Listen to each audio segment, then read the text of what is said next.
rotativo do cartão de crédito. A Câmara aprova urgência, não aprovou o projeto ainda, aprovou a urgência do projeto que limita a cobrança de juros. Proposta sugere que total da dívida no cartão pode chegar ao dobro do valor inicial. Um projeto proposto pelo deputado Alencar Santana, do PT. Quem surgiu inicialmente com essa ideia no Brasil? Nós. Nós surgimos com essa ideia no Brasil.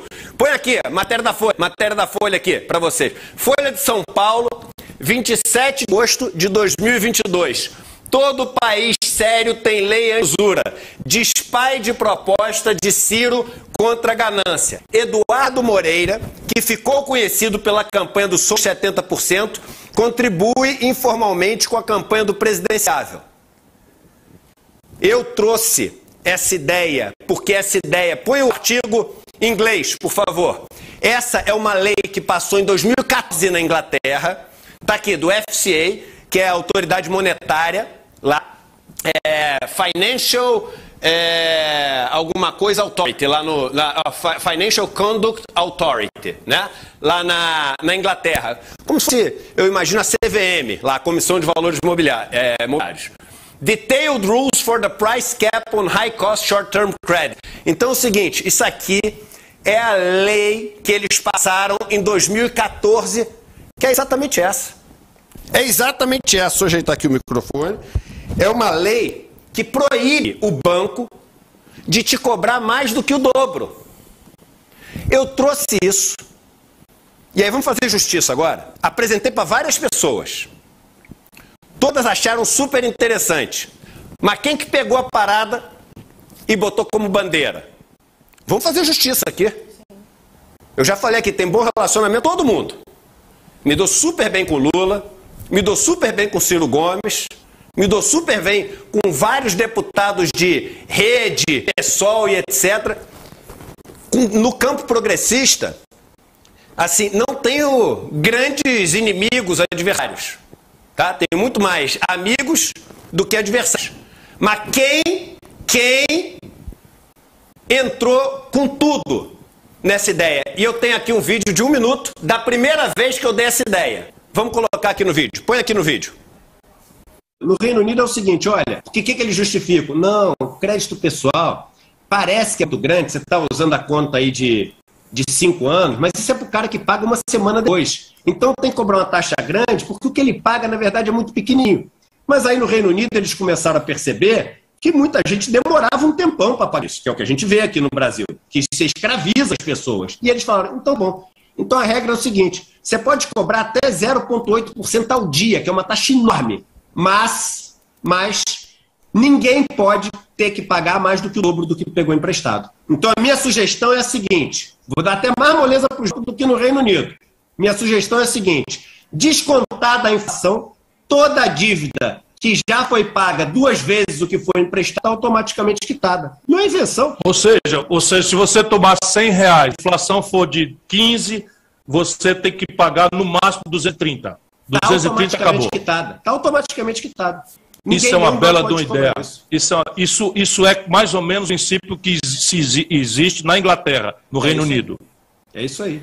Atenção, povo brasileiro. Solução tem, o problema é política. Ele incorporou no programa, virou uma das bandeiras. E está aqui acontecendo. Põe aqui o Globo de hoje. Está acontecendo. Está acontecendo. Ô Vivi, primeiro é outra importância. A importância de um pleito eleitoral, do debate político. É tão importante, uma campanha importantíssima, porque o debate de ideias da campanha, ele tem que ser o nascedouro de várias ideias para serem implementadas depois. Tem que ser. Veja, incrível. A gente tem que comemorar, claro, tem que passar esse projeto de lei, mas nasce do nosso debate. Deixa eu contar uma outra história rapidinho, enquanto a gente ainda tem um pouco de tempo, que é uma história seguinte. Eu fui durante muito tempo da minha vida super antipetista. Não sou petista hoje, mas eu fui antipetista. Meu irmão, nascido e criado num bairro conservador, numa família conservadora, fiz uma faculdade, que é a faculdade da elite do Rio de Janeiro, trabalhei em banco durante 20 anos, eu só vi uma história de mundo. Não é para me tirar nenhuma responsabilidade, não, mas é a história da minha vida. E aí, uma das pessoas que eu critiquei muito sempre foi a Dilma. E um dia, eu tive a chance de passar um dia inteiro com a Dilma. Sou amigo, né, de pessoas da família da Dilma, então passamos um dia junto. E não é como a galera, eu, ela, a filha, o genro, os netos, passamos um dia junto conversando. E aí, conversando, ela chegou para mim e me lembrou de uma outra coisa que surgiu aqui. Quando eu digo aqui, porque o ICL nasce antes com as lives, com aquilo que a gente fazia, né? Por que você não fala, por que você fala na primeira pessoa do plural, se foi você, Eduardo? Porque nunca sou só eu, Vivi. Nunca. Tem um monte de gente que não aparece, mas tá todo mundo junto aqui. E durante a reforma da Previdência, olha que incrível a história que eu vou contar para vocês. Durante a reforma da Previdência, uma pessoa que nos assiste, que nem vocês, uma pessoa que nos assiste me mandou uma mensagem pelo Instagram dizendo o seguinte, era 2019, falou assim, mas vem cá, o Paulo Guedes e o Bolsonaro estão querendo acabar com o abono salarial, mas tá no projeto de governo, tá no plano de governo oficial deles, no TSE, tá na página tal, era 60 e pouco a página, tá escrito que eles iam aprimorar o abono salarial, mas ninguém tinha visto, ninguém sabia. E eu tinha sido chamado para comissão especial, para reunião final, para apresentação final no Senado Federal. Eram 3 economistas da oposição, na época à esquerda, e 3 economistas do governo. Um dos economistas do governo, Paulo Guedes, que não foi. Foi chamado para 3 debates comigo. Faltou os 3. Cada um conclui o que quiser. Mas faltou os 3. Faltou os 3. Foram 3 super economistas. O Zé Márcio Camargo, que acho que é economista da Genial, né? Aliás, levou até... Eu até reclamei na hora, levou a marca da Genial. Falei, pô, tu tá levando a apresentação de uma corretora. Tu não tá... E ele lia, nem tinha visto a apresentação. Você tava lá realmente cumprindo papel de garoto de recado. Foi o Paulo Taff e eles botaram botaram o Bruno, que foi advogado-geral da União, me falhou o segundo nome dele, que foi advogado-geral da União do governo Bolsonaro, que hoje está na BTG. Levou os 3. No nosso campo fomos eu, acho que foi o Berzoini e o Eduardo Fagnani. Aí eu reclamei, falei, vocês vão fazer uma discussão que afeta mais as mulheres e só tem homem na mesa. Falei, primeira fala. E o senador Paulo Paim chamou Maria Lúcia Fatorelli para se juntar à mesa. Só ia ter homem, mas continuou só tendo branco. E os mais afetados pela reforma da Previdência eram os negros. E aí eu peguei e trouxe de surpresa para todo mundo, não avisei para ninguém que faria antes, a questão do abono salarial. Põe na tela o que a gente falou na época. Põe na tela. O pior de tudo isso em relação ao abono salarial é o fato do governo, do partido do governo, nas eleições, ter prometido no documento oficial que consta do site do TSE, esta é uma página que eu tirei do site do TSE, Programa de Governo Oficial do presidente Jair Bolsonaro e seu partido PSL no primeiro turno das eleições. Diz o programa de governo na página 63, propomos a modernização e aprimoramento do programa Bolsa Família e do abono salarial, com vantagens para os beneficiários. Eu não sei nem se pode isso, não é minha área de especialidade. Mas imagino que alguém que se eleja prometendo para uma comunidade que irá reformar o hospital daquela comunidade, não deve poder se eleger e demolir o hospital daquela comunidade. É o que está sendo feito. O governo prometeu oficialmente que daria vantagens para os beneficiários do abono salarial. E ao se eleger, corta esse benefício de quase metade dos beneficiários e não dá vantagem alguma para aqueles que sobram com esse benefício. Eu voto com o relator, com o senador Eduardo Moreira, viu? Acabou o discurso. todos os senadores vieram falar comigo. Caiu a mudança do abono salarial.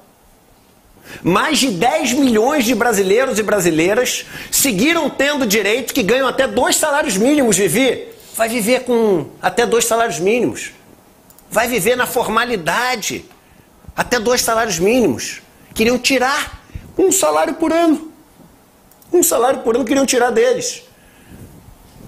Depois disso, caiu. E Dilma chegou para mim, a ex-presidenta Dilma falou todas as vezes que você se sentir desanimado, Eduardo. Porque você vai ter vários momentos da vida em que você vai se sentir desanimado. Lembre-se que um dia você contribuiu com uma coisa que fez a diferença em mais de 10 milhões de brasileiros e brasileiras.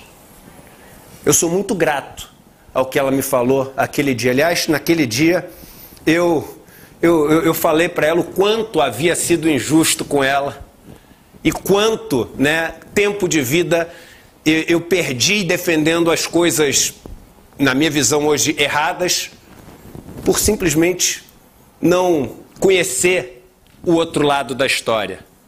Mas quando ela me falou isso, irmão, eu me emocionei e eu me emociono toda vez que eu me lembro. E eu estou falando isso porque a gente está falando de uma CPI que trouxe esperança da gente responsabilizar os 3 caras mais ricos do Brasil, que simbolicamente representariam uma elite que acaba, que destrói com esse país, que não é heróica, como o vexaminoso João Camargo escreveu no seu artigo, não é heróica. É uma elite que destrói o Brasil. Então, no dia que a gente tem uma notícia como essa, de que acabou em pizza, acabou no acordão, acabou no... Olha só, não dá para identificar nenhum culpado. No dia que a gente tem isso, a gente tem também um projeto de lei que tem chance de passar, que nasceu aqui, Vivi. A gente relembra uma mudança na vida de 10 milhões de brasileiros e brasileiras, que nasceu aqui, aliás, nasceu com um comentário da audiência, que eu fui atrás para ver o negócio e levei como surpresa, 10 minutos, na verdade uma meia hora antes, me pediram, manda a sua apresentação. Eu falei, não estou com ela aqui. Eu estava. Eles queriam ver o que eu ia apresentar. Eu guardei de surpresa. Eu ia ter meia hora para falar. Quando eu cheguei para falar, eles me botaram em primeiro para os outros poderem rebater e cortaram o meu tempo de 30 minutos para 10 minutos. Essa era a 4ª coisa que eu ia apresentar. Eu mudei para a primeira para dar tempo de falar. Tudo na hora. História dos bastidores, que nunca ninguém ia saber. Está sabendo aqui agora. E a gente fez a mudança. Então, galera, o poder que a gente tem nessa comunidade é gigante. E tem que ser cada vez maior. A gente vai ter um monte de dia que a gente vai ficar pé da vida. Fulo da vida mesmo, para não dizer um palavrão. Vai ficar desmotivado, vai ficar deprimido, vai ficar com raiva. Mas a gente não pode parar de marchar. A única derrota que existe para nós é deixar de marchar, é desistir. Essa é a única derrota. Se a gente continuar marchando, irmão, a gente vai ter momentos difíceis, mas a gente vai ter um monte de vitória também. Até o dia da vitória final, que pode ser que não aconteça no meu tempo de vida, no tempo de vida de vocês. Mas no dia que acontecer, a gente vai estar lá, irmão, porque a gente vai ter passado o bastão. E a gente sabe que hoje a gente recebeu o bastão. A gente recebeu o bastão de Marielle. A gente recebeu o bastão de Darcy Ribeiro, de Brizola. A gente recebeu o bastão de todos aqueles que vieram antes, dos que estão vivos e dos que já se foram, de Leonardo Boff, de Cacique Juruna, de Irmã Dorothy, de todos e todas, de Chico Mendes. E o dia que a gente chegar a essa sociedade que é mais justa, que não explora, que não maltrata, que não é covarde, vai ter sido uma vitória de todo mundo. Então salve! Viva as pequenas vitórias para a gente ter força e disposição para encarar essas notícias tão tristes como essa da pizza das Americanas.